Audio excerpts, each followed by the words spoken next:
As Emily mentioned, I'm Joff Pedretti. I was an alumni here. I went to school here back in the day. I actually did not go to school for investment real estate or real estate in general or anything business related.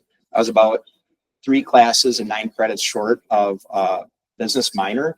I actually started off sports med and athletic training and ended up graduating with physical education. And I was a physical education teacher for 16 years in Verona, Wisconsin, which is a suburb just outside of Madison. I started this series called 10 Years to 10,000 an Hour. And, each time I do this, it's a little bit different topic. Last year, I presented kind of an overview of just investment real estate in general.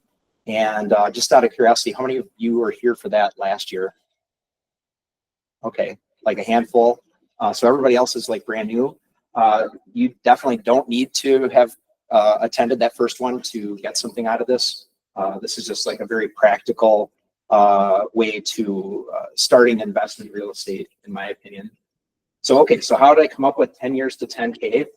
So 2011 is when I bought my first rental property, and that was cash flowing $7,000 a year. I was spending about 40 hours a year doing it, so $175 an hour, which is pretty good. So eventually I got to 2 properties, more income, my dollar per hour went up. But what you start seeing is by the time I got to 4 rental properties, my dollar per hour is barely going up. And then this 5 rental property scenario never really happened because I hired a property manager before that. So the 2025 rental properties, that first part is like a hypothetical. I didn't actually self-manage it. Had I self-managed it, I'm just estimating that now I've got a part-time job because I've got so many properties, and there's certain months out of the year where it's just not even possible to keep up. Like there's not enough hours in the day. So,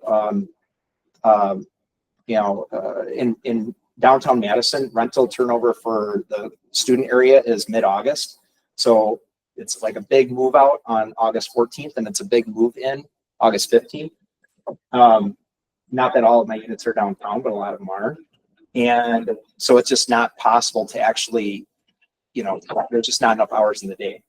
But so here's what actually happened. I hired property management. And as you see, the amount of money that I was making per year went down pretty significantly, went down about, 25%. However, look at my hours. I went from 21 hours a month to 10 hours a year. And then that's when you really start making the larger dollar per hour. And then eventually in 2021, 10 years after I started, I had 27 units, 8 of which were paid off completely, 19 which were financed. And then that's how I kind of came up with the name of the course, 10 years to 10,000 an hour. Okay, so the disclaimers. So I'm a licensed agent who has done investment real estate. I've helped people with investment real estate, and I'm just here to share some experiences with you. But I'm not an attorney, so so know that I can't give legal advice. I'm not a CPA, so I can't give any accounting advice. I'm also not a financial advisor. And finally, I'm not your mom. I'm not going to tell you what to do or what not to do. All right. So just to kind of get those disclaimers out. And then real estate investing is a get rich slow game. So a lot of people are just like, oh, I want to get a rental property and I'll never have to work again. And as you saw in that kind of progression, like it takes a while. It's not like your first rental property is like the magic one that's going to make all your problems go away. You have to keep going. And then, of course, at a certain point, you have to decide, hey, when's enough? And obviously, I've gotten to that point where, I can kind of make those decisions on like, okay, maybe I have enough properties. Maybe I don't have to go anymore. Or maybe I can put some new goals out there and try for something bigger and better. But the benefits are not always immediate. It takes time to develop, which you'll kind of see when I show some different things today. And then it's the snowball effect. The way I talk about that is like, just imagine, you're on top of the hill, you're kind of packing up that snow and you're kind of rolling it. And then once you get it to the edge, like all that is work. But once you get to the edge of the hill, you got the snowball rolling. It's doing a lot of the work for you. You're not working so hard for it anymore. Well, once you get to the point where you have a handful of those, where you worked really hard to get the first one going, you worked really hard to get the second one going. once you have 5, 6 snowballs rolling down the hill on their own, you've got momentum and things get a lot easier. Okay, so why am I doing this? So investment real estate's changed my life. And so, you know, I grew up in a house that didn't have a lot of money. My parents were both non-traditional students. So when I was in elementary school, they were both going to college. So we didn't have a lot of money in the house. You know, saving was like a big value that we talked about, and saving up for things. And now I'm in a spot, you know, far, far different than that, where I can actually give back. I've actually given, well, actually by the end of this year, I'll have given around $60,000 in scholarships in 5 years. And, you know, that's stuff I couldn't have imagined even 10 years ago, when I first kind of was still in the starting phases of this. So it's really about, you know, how much you can eventually give back. You know, first it's kind of like, okay, how can I set myself up? But at a certain point, it's like, how can I set other people up? And that's part of the reason that I'm here. So I want to help accelerate your progress, teaching you things I wish I would have known when I was your age. And then by supporting you, I'm hoping to support the causes that are important in your life. So the big goal is figure out your big why, because the vast majority of people don't invest in real estate. Most people get a 9 to 5. They get a salaried job. They show up, they do the job. They do a good job. Some do a great job. Some do an average job. Investment real estate, you know, it's really all on you, or if you have partners, it's you and your group to make it happen. And the only way from what I've experienced, the people that actually do it, the ones that take the plunge, or the ones that keep it going, have a bigger purpose. There's something that they want to do it for, whether it's a cause or for their family or whatever that might be. So you have to figure out what's going to be that driving force to keep you going. Okay, so topics today, we're going to start off just in general. Why own real estate? You know, why not just, you know, continue to be a renter? Most of you are probably renting right now. You know, why not? You know, so why would you own real estate? Then we're going to talk about house hacking 101. Then we'll start talking about some advanced house hacking strategies, and we'll kind of compare those strategies. And then just some general advice to get you started on your journey. All right, so before I keep going, raise your hand if you've heard of the phrase house hack before. Anybody heard of that before? Okay, pretty good amount. That's good. Okay, so let's first just talk about, you know, being a homeowner versus a renter. So as a renter, we'll just talk about disadvantages here first, because there's advantages and disadvantages to owning and renting. So as a renter, your disadvantage, number one, you own nothing, so therefore you don't gain any equity or wealth. Also, the amount you owe could change on the rent cycle. And I don't know what it's like here, but in Madison, there's some pretty aggressive rent increases, especially in the last couple of years, where you know, students were getting pretty accustomed to $700, $800 per bedroom, and now $900 to $1,000 a bedroom is not unheard of per month. So it's gone up quite a bit. So that's, you know, so no control over what you're paying. Also no control over the repairs and the improvements. So if you have a great property manager, or if you're in a new building, you probably don't have very many issues. But if you're in an older building and you have a property manager that is kind of absentee, then there's probably a lot of things that aren't happening that should be happening. So, okay, so homeowner disadvantages. You have more costs up front. You have down payment and closing costs. As a renter, you don't have those things.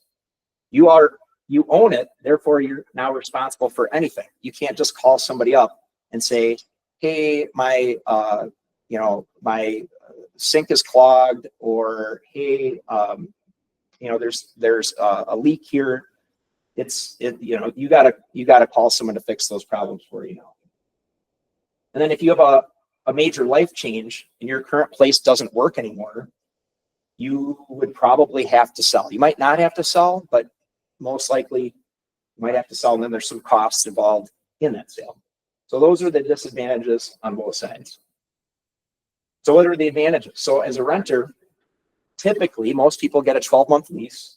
You know, some people are on month-to-month leases. But even if you have a 12-month lease, it's pretty flexible. You can move out at any time with little to no consequence. You might have to find a replacement person to take over for you. But, you know, in the grand scheme of things, you might be out hundreds of dollars, maybe thousands of dollars, probably not tens of thousands of dollars.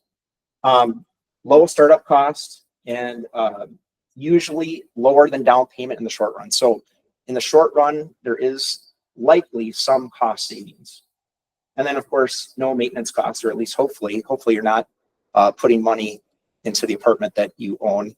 That would not be good. But I mean, again, back to the absentees landlords, they do exist. And I know some people who do some of their own repairs, unfortunately. Okay, so what are the advantages to being a homeowner? So the biggest is the value typically goes up over time.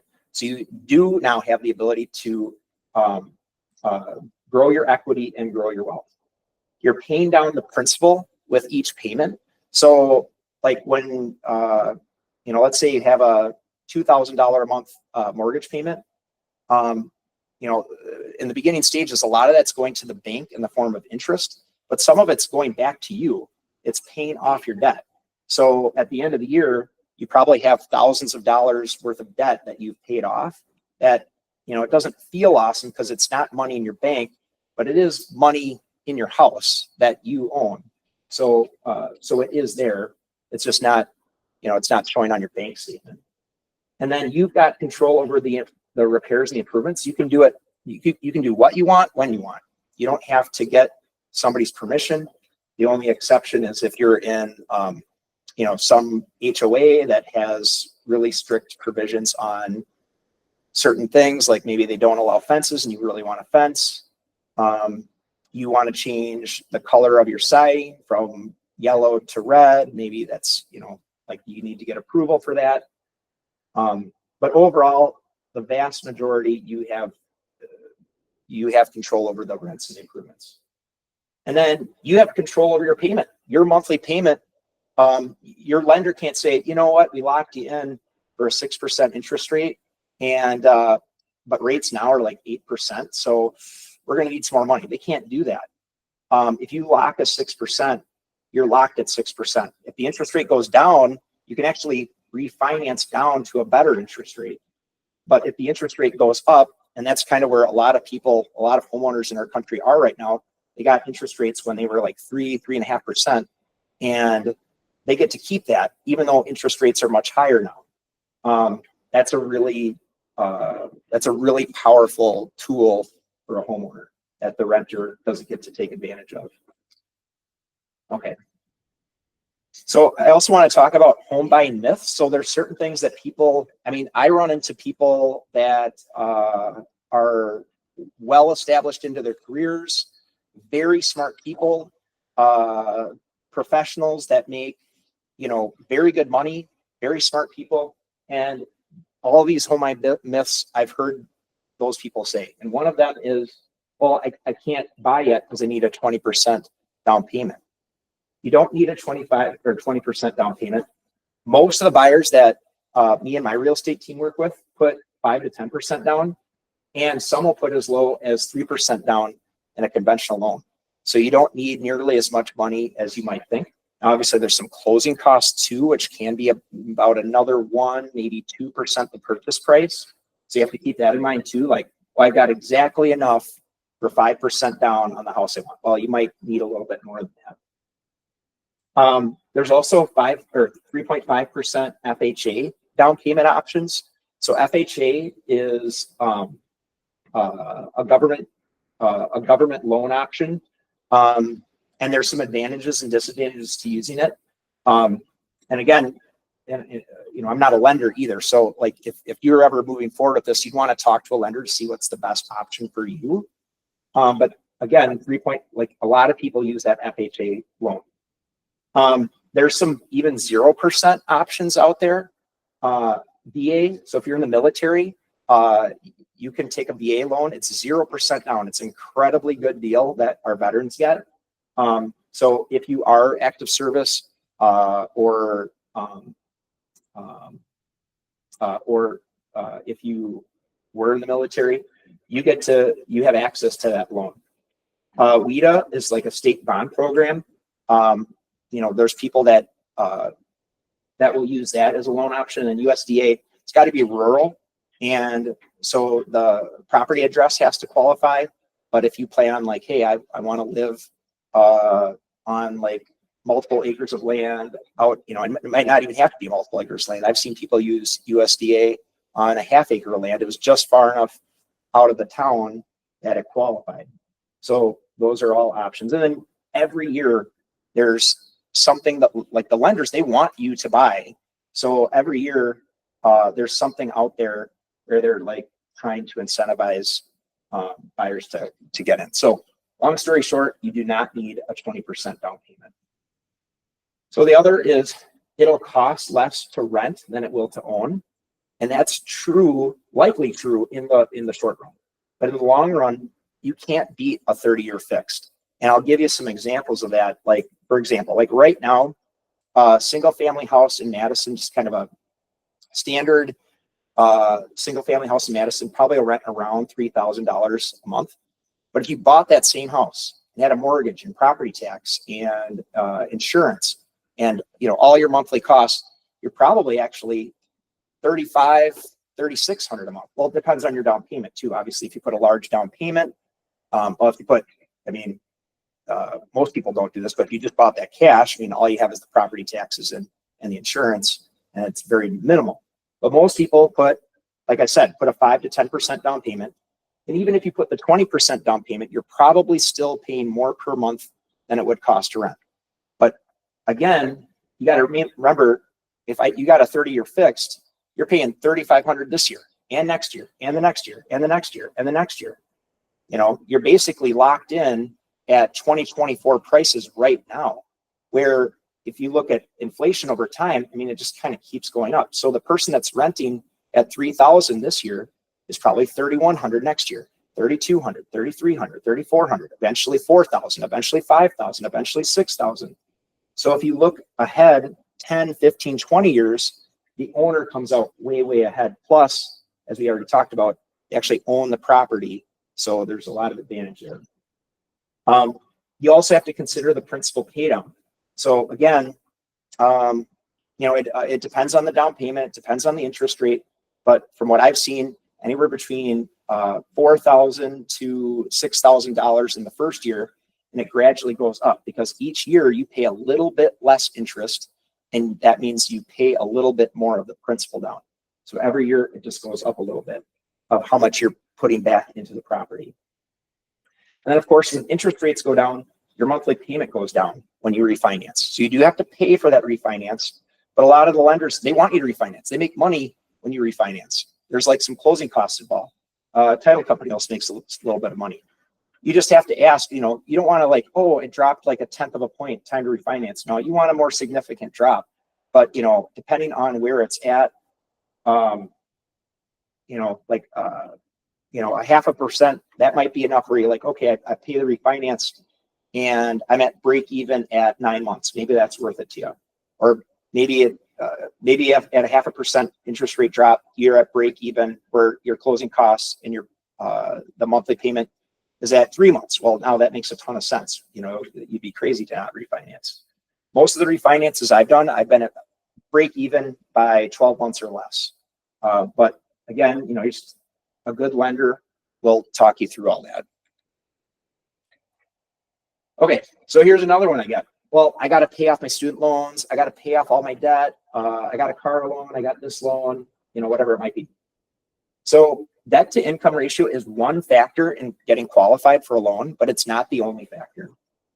In fact, I've seen some people who, before talking to a lender and before talking to me, paid off all their debt. They're like, hey, I just paid off $100,000 in student loans, and now I'm ready to buy a house.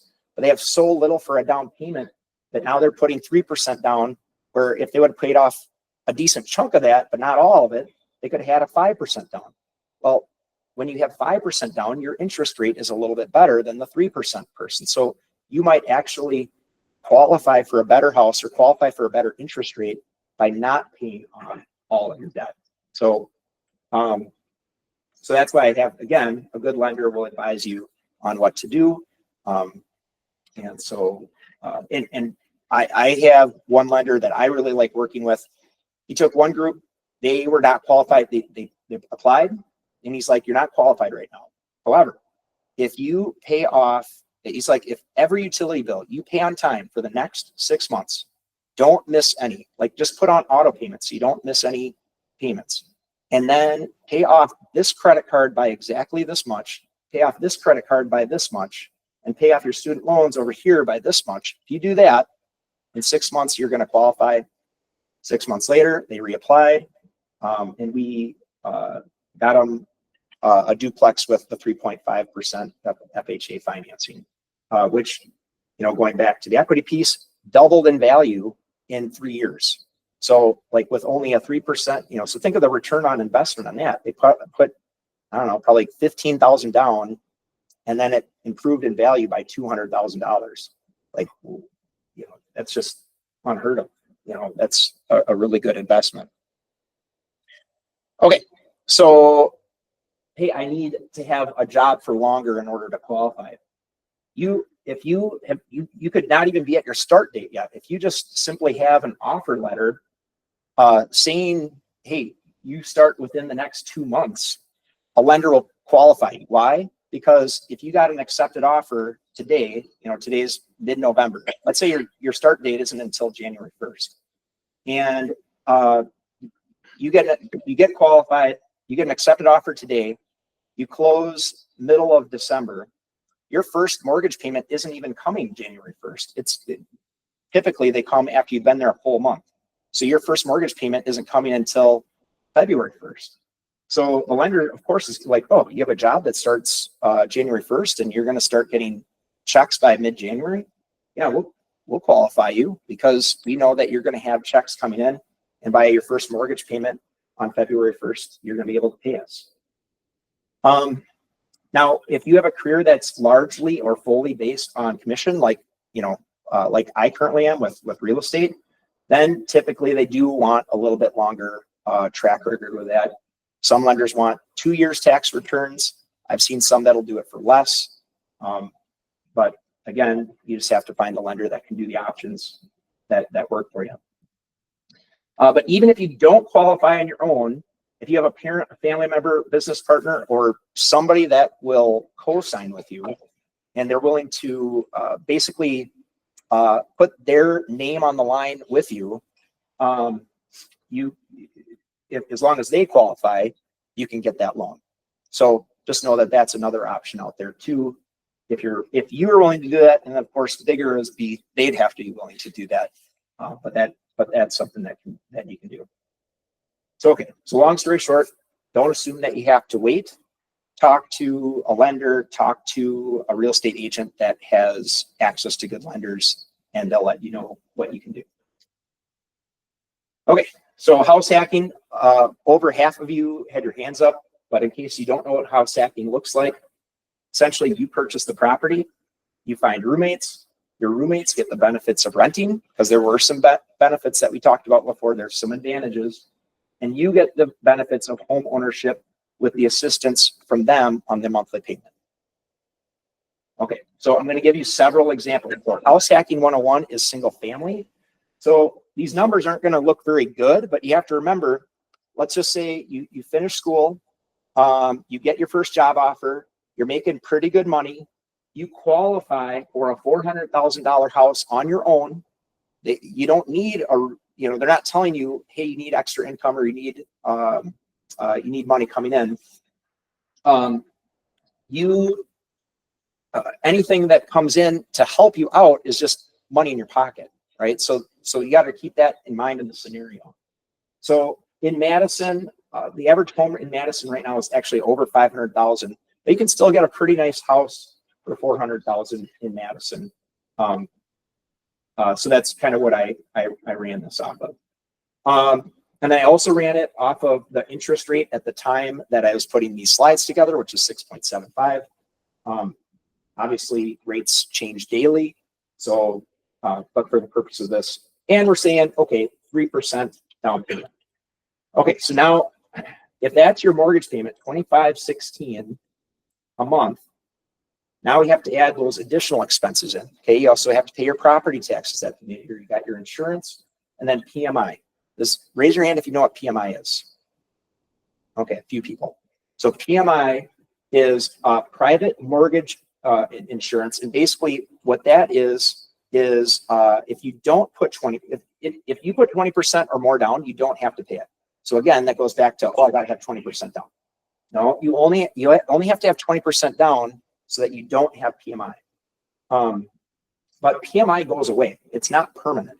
So if and and again, it depends on how much you're putting down, but it's anywhere between an additional 0.2% interest to like 0.5% interest on top of, so all of a sudden that 6.75 becomes like a 7.05, for interest rate, but temporarily, it's not permanent.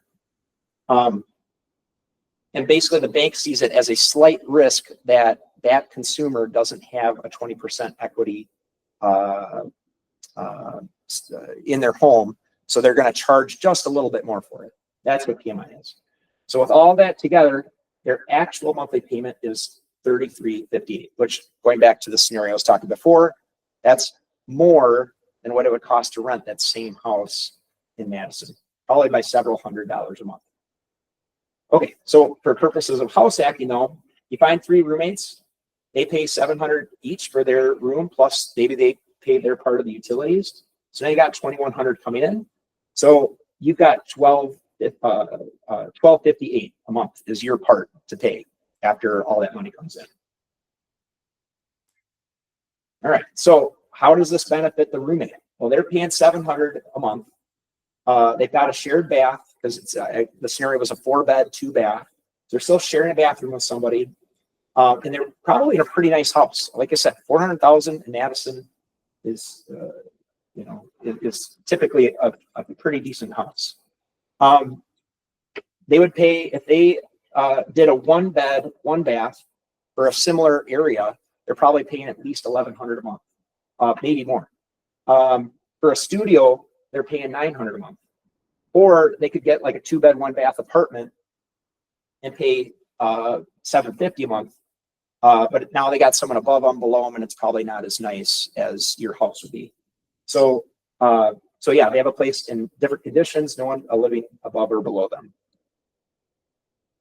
Okay, so how does this benefit you?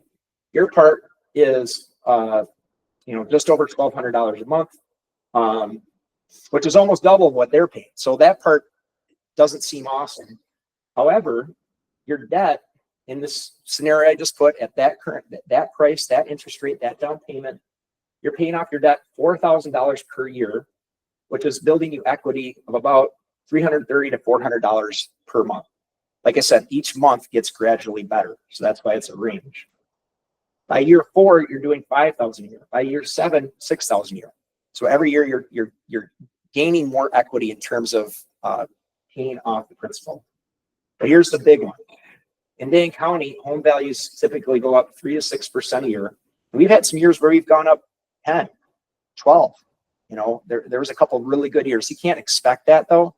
I think in your typical year, you can expect 3 to 6%, which is about 15 to 25K a year. So during that same time, the value of what you own keeps going up by that much. Okay. So let's see here. So here's how else it could benefit you. So a combination of the debt pay down and the appreciation would mean that by year 3 to 4, you could remove that PMI, which means $130 a month less. So I talked about the PMI. So they just want to see you get to a 20% equity standpoint. So if you just simply look at it from the standpoint of like, okay, I paid off $4,000 a year, now $5,000 a year, now $6,000 a year. It's going to take you like a decade to get there. But when you factor in that, hey, the home's going up in value by 3 to 5% or 3 to 6% a year, you're actually getting there much more quickly. So you can lower that down. Additionally, for every 0.5% interest that the interest rate comes down, you can refinance to a loan that's $128 less per month. So if interest rates were to come down 1% and your PMI goes away, your portion could drop down to as low as about $1,000. So it's getting closer to what they're paying. And the other part, most tenants accept a 3% increase of rent per year. That's what I typically do on my leases. If someone moves out, I might try for a higher amount, but most people are just like, it's easier to just pay 3% more per month than to move out. So if you did this on top, the amount you have coming in is greater, so you're getting closer to a spot where you're paying similar to the people who are renting, and you're still getting the benefit. So here's how it looks in real life. Year one, your roommates are paying $700 a month. Your part is $1,258. You pay off your debt by almost $5,000, and now your $400,000 house is worth $416. That's in the first year. Year two, now they're paying $15 more a month. So your part just lowered down by $45. Your debt pay down is over $5,000 now, and now your home is worth $432,000. By year three, they're paying a little bit more, therefore your part's a little bit less. Your debt pay down keeps going up, and now your house is worth more. So by year four, now they're paying almost $450, and now we're making an assumption here. We're assuming that you're at an equity position where now the PMI is gone, and we're going to also make an assumption that at some point in those 4 years, the interest rate came down 1%, you refinanced. Okay. Now you're paying $734, and your home is worth $468. So your home is now worth $68,000 more than you bought it for. You're actually paying less per month than what your roommates are in 4 years. Okay, so what happens next? So at year five, you could just say, hey, let's break up the band. I'm just going to rent out this place to a family or somebody who just wants a house all to themselves. So, kind of hassle-free. You could rent by the room for a little bit more probably, but I'm just thinking, okay, by this point, you can rent the one group for $3,000 a month. You can go ahead, purchase another house or move somewhere else, do whatever you want. All right. Now, you're not cash flowing at that. You're basically break even at that point, but that is one option. The second option is you could sell the house and you could walk away. And I kind of just did the math based on, and again, the 468, that's with 3% increases a year. In Madison, we're very frequently seeing better than that. So this is a little bit conservative. But if you sold it at 468, you're going to have commissions and closing costs and some of those other things. Some of that money you don't get to pocket. But based on my math, you're walking away with about $48,000 plus your original $12,000 down payment. Plus you had a place to live for 4 or 5 years. Okay, so that's house hacking, single family. That's house hacking 101. So now we're going to go into talking about more accelerated house hacking. So house hacking 2.0 is now you are going to own a 2 to 4 unit building. You can purchase 2 to 4 unit with conventional financing. So that's your typical 30-year fixed that most people are accustomed to. As soon as you go up to 5 unit, now you're purchasing the way that I usually purchase things now, which is through in-home or in-house loans with your lender, your commercial lending, your business financing, and those aren't backed because one of the things that a lot of people don't realize is that 30-year fixed, a lot of countries in our world don't even have that. Like it's a pretty crazy incentive that shouldn't even exist. But our government through Fannie Mae and Freddie Mac provide that government incentive program so people can have home ownership and you get locked in for that 30 years. As soon as you get to the commercial space, now you don't get that benefit anymore. So if your 5 units are larger, you have to do a commercial or a business loan, which is done through a bank, and they've got to make money, and there's no government program backing them up on that. So I usually have a rate for 5 years. So like I also have some 3.2% interest rate loans right now, but in another year and a quarter, that won't exist anymore. And whatever the rate is at that time, that's going to determine that rate for the next 5 years. All right. If you buy 2 to 4 units, you can still get that 30-year fixed and still have that benefit, even if you choose to move out later. They can't come back to you and say, oh, you don't live in it anymore. Doesn't matter. If you lived in it for the first year, you're good to go. But so house hacking 2.0 is, I'll show you here in a little bit. House hacking 3.0 is now you rent out the building and you still rent out the other bedroom or bedrooms in your 2 to 4 unit apartment. So not only do you rent out the other, other apartments, I'll kind of show you that. And house hacking 4.0 is doing any of the above: move out, repeat, move out, repeat. There are some limitations to that. You can only do it so many times with conventional financing. But if you do it to the maximum, you do it as many times as your lender allows you to do conventional financing. The reality is you're gonna have a lot of options, and like again, this is the snowball effect. You're gonna be able to do a lot of things at that point. Okay, so let's say you buy a 2-unit, maybe a duplex, or maybe an up-down 2-flat is what we call them in Madison. So it's 2-bed, 1 bath on one side, 2-bed, 1 bath on the other side. Now, if you notice, I changed the down payment to 5% and I changed the interest rate to 7%. So there's the reason for that is, can you get it at 3%? Yes, but then there's like a lot more monthly expenses that the bank adds on for that. They don't like that. They want, if you're in a multifamily, they want to see you put at least 5% down. You can put 3%, but it's a lot more expensive. And the reason the interest rate goes up is because it's multifamily. They now make that loan just a little bit more expensive, about 0.25% to about 1/3%, 0.25, 0.35, just because it's starting to get a little bit further away from the single family house. So that's just the way it works out. So, okay. So again, I look for a comparable, it's not like all these homes exist in the same exact neighborhood. I tried to find a comparable duplex, comparable neighborhood to that house that I was talking about before. So 2-bed, 1 bath, purchase price $460, so a little bit more, and you're putting more down because it's a 5% down instead of 3%, and the interest rate's a little bit higher. When you add the property tax, the insurance, and the PMI, you're at $37.94 a month. Now, this one's kind of under rented, but the other side was paying $1,200 a month.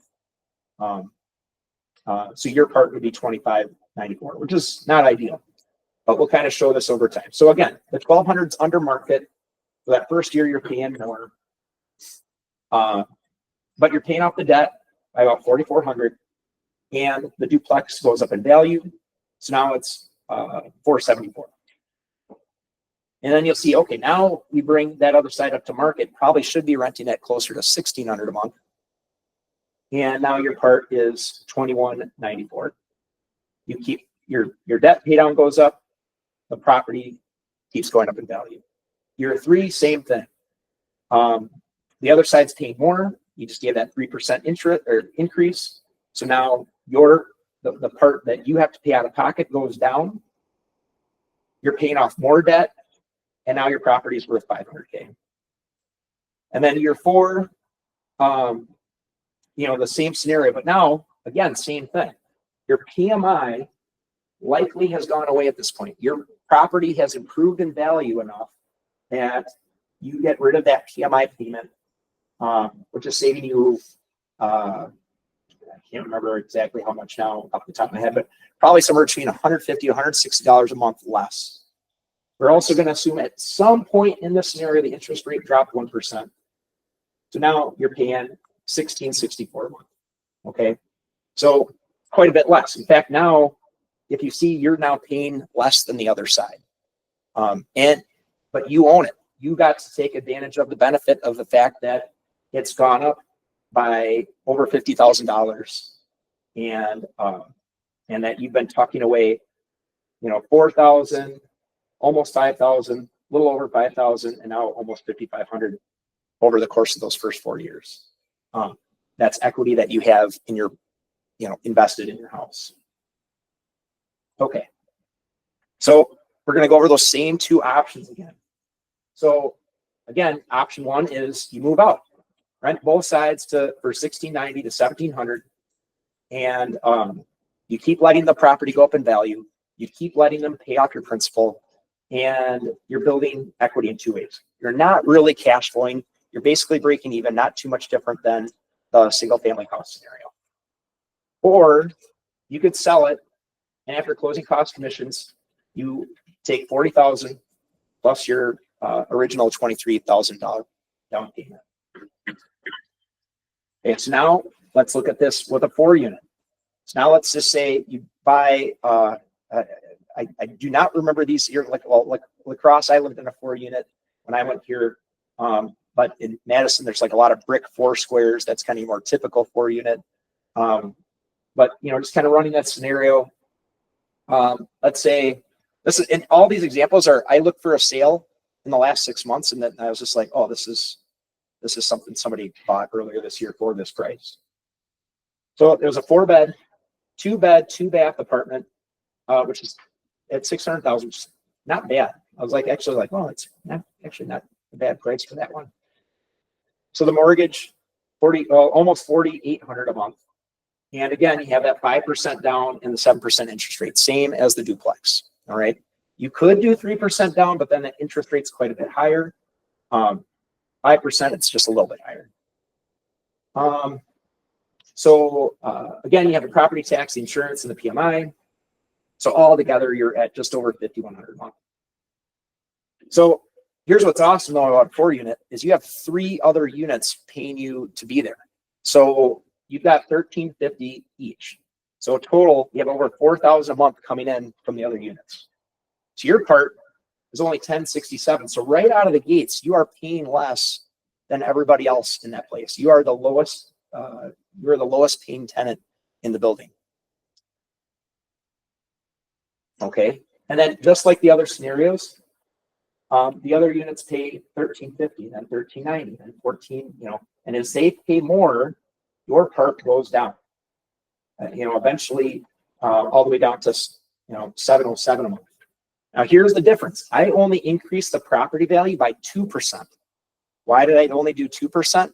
Is because larger apartment buildings don't typically appreciate in value as fast as duplexes or single family houses.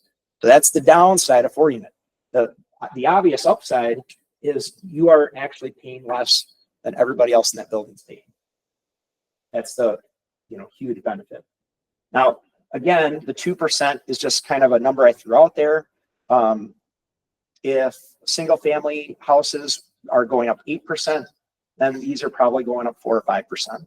But typically, from what I've seen, the 4-unit apartments don't appreciate in value as quickly as single family houses. I used to be able to say the same thing about duplexes, but lately, I feel like the duplexes are going up just about as fast as the single family houses, at least in our area. Because a lot of people, this is their way that they can make it happen. The bank's like, oh, you don't qualify for the single family house that you want. Okay, well, what if I buy a duplex and have income coming in from this side? Oh yeah, then you can, oh yeah, you barely qualify for this $350,000 house, but yeah, you could get a $450,000 duplex because you have this income coming in. They'll let them do that. Okay, so same thing, and now you're going to see kind of the advantage disadvantage because option one is the move out. You increase the rents to close to $1,500 a month, or maybe $1,500 a month exactly. Your property keeps going up in value. The tenants keep paying off your debt, and now you're actually cash flowing. You're making $750 a month. Option two is not as lucrative as the other ones. You're probably walking away with $24K, and your original $30,000 down payment. Okay. So now I want to compare all the scenarios here for you. So single family. I compared every year 5 scenario. So single family, if you move out, you're basically breaking even. Same thing with duplex, but with the 4 unit, you're making $750 a month. Okay, so that's like the advantage of scaling up and doing something a little bit larger. But with the first 2, even though you're not, cash flowing, remember they're still paying off the debt. You're gaining probably, it keeps going up every year, but you're gaining probably an additional $5,000, $6,000, $7,000 a year in principal pay down. It keeps going up every year. Plus the value of the home, value of the property keeps going up every year. Okay. In the sell scenario, the winner is the single family. You'll walk away with more money with less down payment. Single family and 2 unit, we're walking away with about the same amount, but with the 2 unit, you put $23,000 down, and on the single family, you only put $12,000 down. So better return on your investment in terms of the value gained over time. Okay, so house hacking 3.0. So this is the one where, in addition to finding this place, in addition to renting out the other side or the other units, you find a roommate. So obviously you can't do that with the single family house, so that's not even up here. But I just wanted to compare the duplex versus the 4 unit. So the duplex option is up on top and the 4 units here. So this way you can see that progression of how it kind of looks. So again, at the end of year 4, with the duplex, they keep paying more every year, meaning you keep paying less every year. And eventually you're paying much less than they are, plus you have all the benefits of the home ownership. The 4 unit, you get to the point where if you rent out the other room in addition to renting out everything else, you're basically living for free, $7 a month, which is pretty awesome. So like, okay, I'm renting out all the other units, and that's not assuming that you increase that's like you keep your roommate at $700 a month forever. Obviously, if you increase that gradually, you could potentially, and again, this is also assuming that I didn't do the interest rate scenario on the last one, but if the interest rate comes down, you could actually make money living there. And in Madison, this is one of the things I wish I would have known. Another colleague of mine, he's also a real estate agent and an investor. He was doing this stuff because he knew, like, someone taught him this stuff when he was younger. And now his portfolio is like double the size of mine, even though we started at the same time, because he got going with this. By the time I bought my second property, he was already on property like 6, because he was making money living in his places, because he would rent out all the other units, find a roommate, he'd be at break even. Interest rates were lower at that time too. So he'd be at break even almost right out of the gates, and he'd be making money by year 2, year 3, living there, making money living there. Like it's a pretty crazy scenario, but you can still, even though the interest rates are higher now, even if they do stay up the side, like, you can really decrease your expenses, and you can take all those benefits we talked about home ownership. Okay. So this is think about it. You could either pay off someone else's mortgage, or you could pay off your own, or even better yet, you can have someone else help you pay off yours. All right. So, and that's basically the power of the house hacking. So, okay. Kind of getting, like I always talk about, like, what were the things that somebody could do or should do to kind of get on the right path? Early on, just develop good savings habits. If you spend the money as you come in, you're not going to be able to afford that down payment. You got to be able to either afford that down payment or be able to get some money. And even if you do, if you end up in a scenario where you've like really reduced your living expenses, if you simply just put that into buying stuff, you're never going to be able to get the second property. have a source of income outside of investment real estate. You know, some people are like, oh, I'm going to buy this place and then I'll make all this money, you know, with investment real estate. It's like, no, you've got to make money doing something. Like, I got started as an elementary physical education teacher. I wasn't making a ton of money back then. Anybody can do it. It's just you have to be disciplined.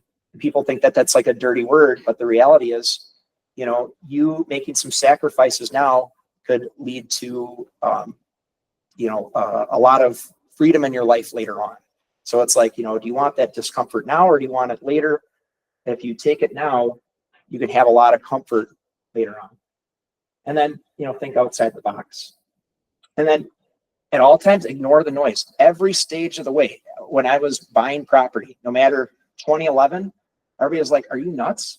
That's like the one time, like, if you look back at the last 50, maybe even 100 years, like, there's not many times in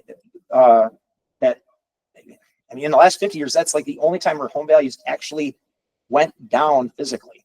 Like, where, you know, a $400,000 house is now selling for $380, now selling for $360.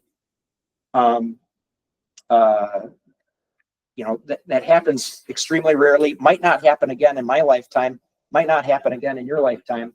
But people are telling me, why are you going to buy that? Like, so I already own my first place, which was a condo, and now I'm buying my first rental property. What are you doing? Are you crazy? Look at how much value you've lost on this. You're going to buy something that's going to go down in value every year? Well, it instantly cash flowed. Like, you know, nowadays, people would love to buy something with 20% down and have it instantly cash flow. That's really hard to find now. Then when I was buying during the pandemic, it was like, oh, tenants aren't paying rent. You don't want to buy now. Tenants aren't paying rent. It's like, well, most are, and there's like a lot of federal assistance. People, like, they don't want anybody getting kicked out, you know. And then 2021, oh my gosh, the prices are soaring. You can't buy now. You just got to wait for them to stabilize. Well, the interest rate was so good. You know, you got to buy while the interest rate, like, we're never going to have interest rates like this again. You know, and so there's always somebody telling you why not to do it. And the reality is, you know, not many people get into investment real estate. If you want to be one of the, 5% of people that actually get into it, you have to ignore some of the noise and you have to get the right advice, which goes to the keep learning. You know, listen to podcasts, listen to people that know more than you do. I still do that. As much as I've learned in the past, 13 years that I've been involved in investment real estate, there's still always more and more to learn. So I'm still always trying to learn. Read. You know, I'm reading books on investment real estate, trying to learn as much as I can.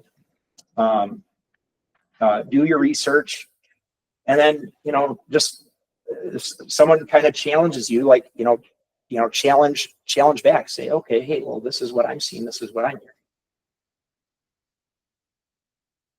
Okay, and then just action steps that anybody can take and don't cost anything. You know, when you get to the point in which, like, hey, I'm ready to do this.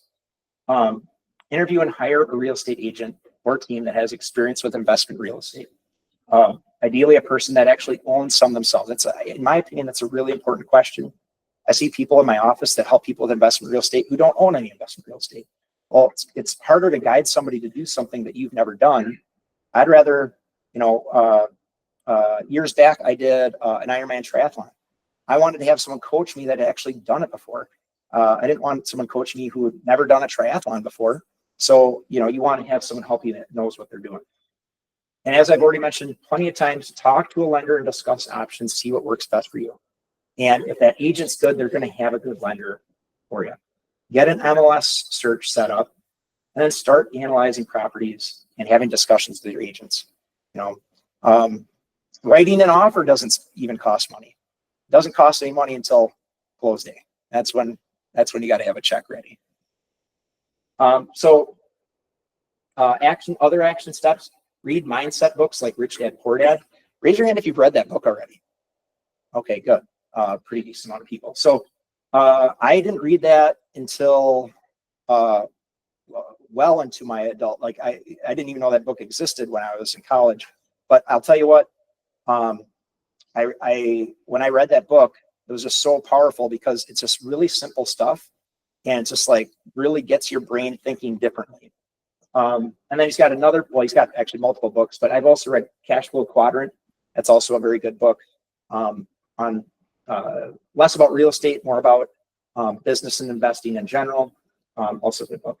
But you also got to read educational books that like actually tell you the strategies that you can use to buy properties, and not just the mindset, because mindset's important, but actually knowing what you're doing is also important. So Millionaire Real Estate Investor, and the house hacking strategy. I mean, there's a ton of books, but that's because that's what we're talking about today.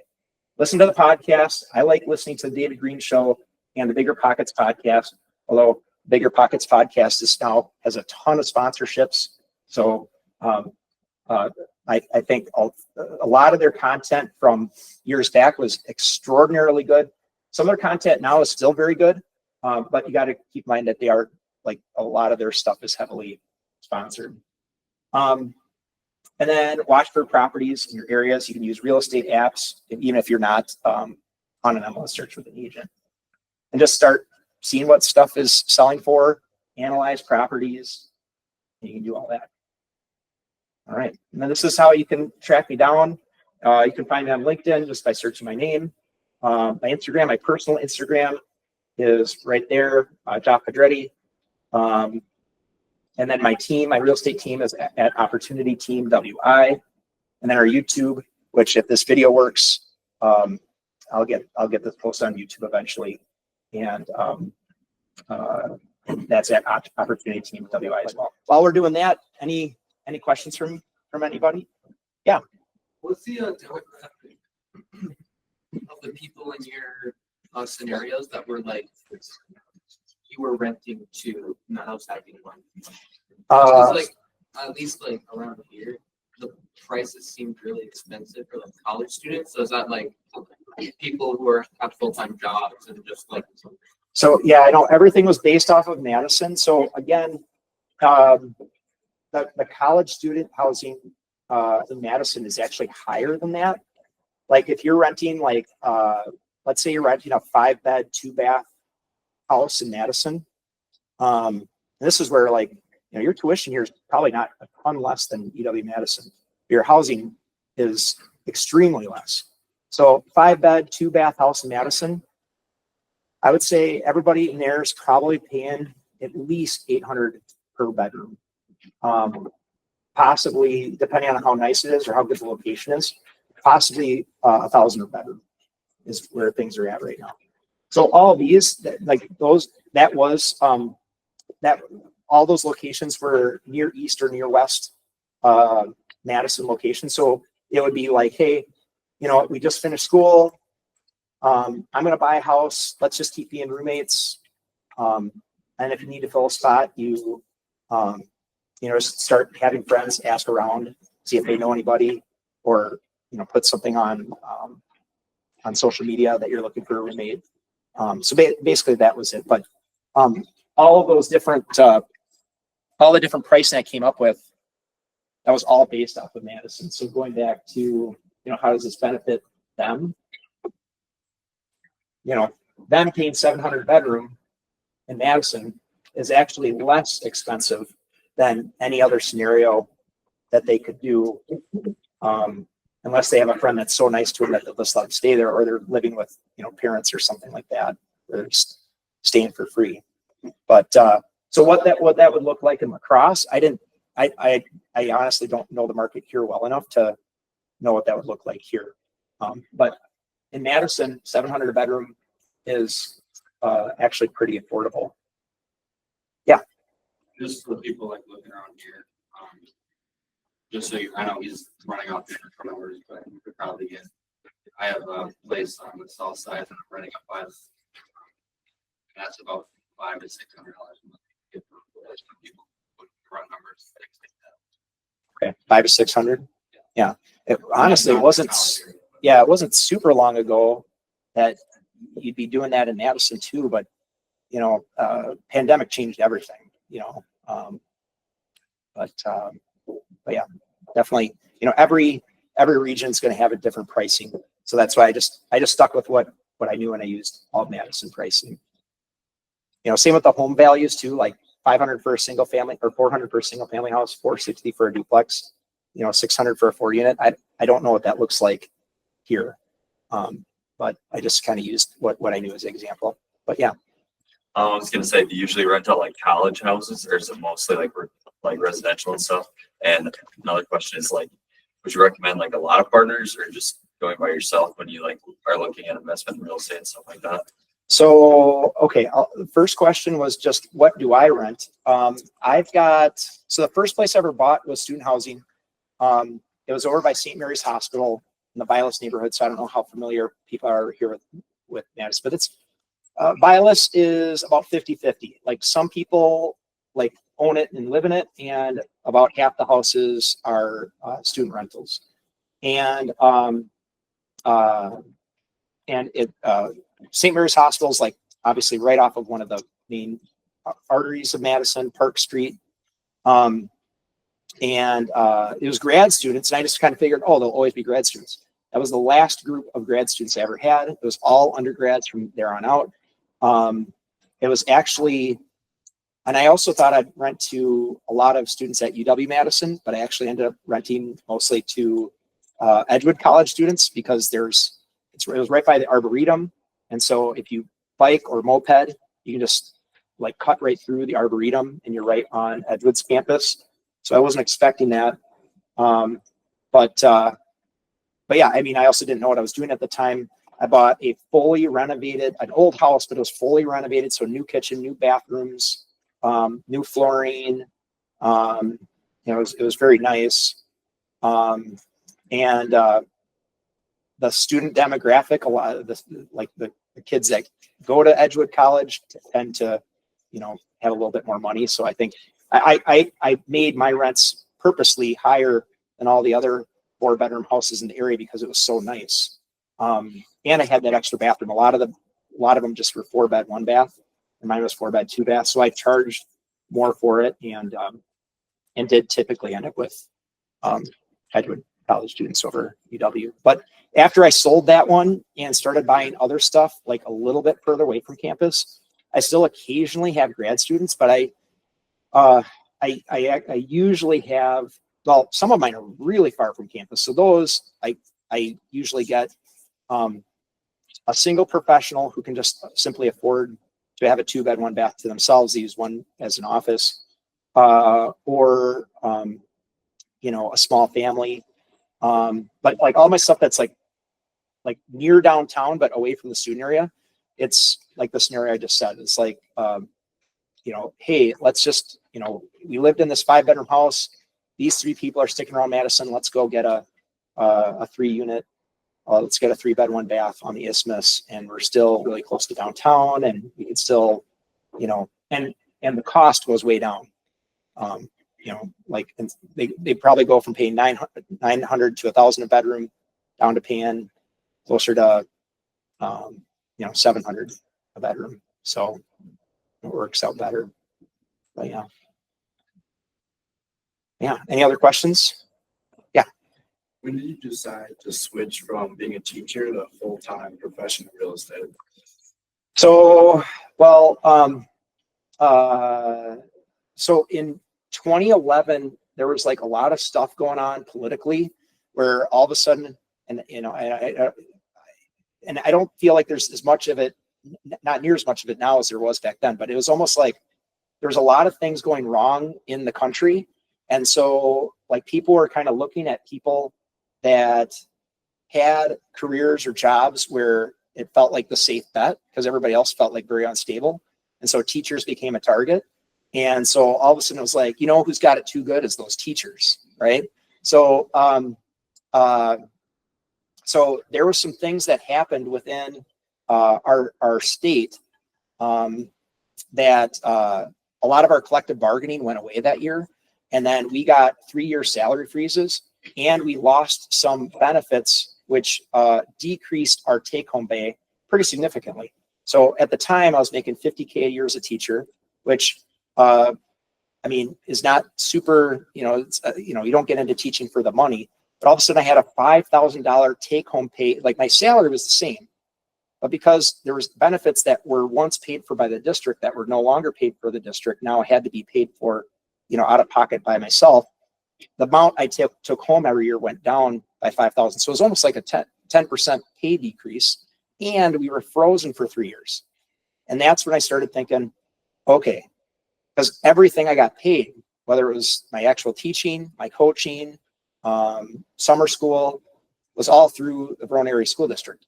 And so I was like, I got to find a way to make money outside of that. And like I've mentioned before, I've been a saver by nature. So somehow, don't know how, but from the time I bought my condo to the 2011, that was, let's see here, that was 7 years. I somehow went from like almost had nothing in the bank to now I've got a $40,000 down payment, and I bought a $20,000 rental property. And obviously, the market was really slow at the time. Home prices were good. Interest rates were so. I think it was like 5.5% interest rate. That was pretty typical at that time. Yeah, so that's when I made the decision. Then what I made the decision. But that was like the decision of I need income from another source. I owned that property less than 6 months, and I already saw how many benefits I was getting. Plus, I did 1 year tax return. My sister is a CPA, and so she helped me with my tax returns that year. And I started to see all the benefits, the tax benefits of owning real estate, because we didn't even really get into that at all. And it was like, oh my God, like if I just had 6 or 7 of these properties, I'd never have to work again. And so then it was just like, how fast can I save up for a second property? And so I had some good fortune along the way. There was a developer that ended up wanting to buy that first property. He already owned a handful of properties on that block. He worked for a company that built high-rise apartments. So he was buying everybody else out. Me and my neighbor had the 2 nicest houses on the block. Like I said, mine was fully renovated. His was also fully renovated. He had to pay us a lot more to get us to leave. And I took the proceeds and bought 2 rental properties with that. So I'm up to 2, but I was saving up for the 3rd. So a year later, I buy number 3. And then they were like, hey, you've got a track record with us. I had a lending relationship. We'll let you do 15% down. Well, boy, I could buy one a year now. So that's when I got my real estate license. And then I bought property number 4. And so I'm thinking in my head, I just need to buy 2 more properties. But my real estate career took off to the point where I was making as much on commissions part-time as I was making teaching full-time. And I'm like, it's time to switch. So I know it's kind of a longer story than but the reason I say is there's kind of multiple things happening, but first it was a decision of I need to have income coming in from a source other than this employer. And then, I want to keep getting more money from this other source. And then, I ended up turning into a career I wasn't really expecting. So, all right, I'll take one more question, then we'll do the drawing. I'll stick around for however many questions you got. I just got to do the photo. Yeah. I got to the photo. So yeah, what's your question? What type of licensure do you need, like right in the beginning, to do any of this? To own real estate? To own real estate and rent out, you need nothing. Like, I was actually shocked by that. If you are going to be a landlord for a property that you do not own, you need a real estate license, because now you got to be able to negotiate leases. But if it's a property you own, you can do whatever you want. Do you get any legal protection? So for legal protection, so you could put it in an LLC, but if you do that, you lose some of those things that we were talking about before, like the conventional financing. They want it financed to you. They don't want it financed to an LLC. There's some ways to get around it, but you'd have to talk to an attorney. I can't give legal advice, but there are some ways that attorneys will tell you there's getting around it.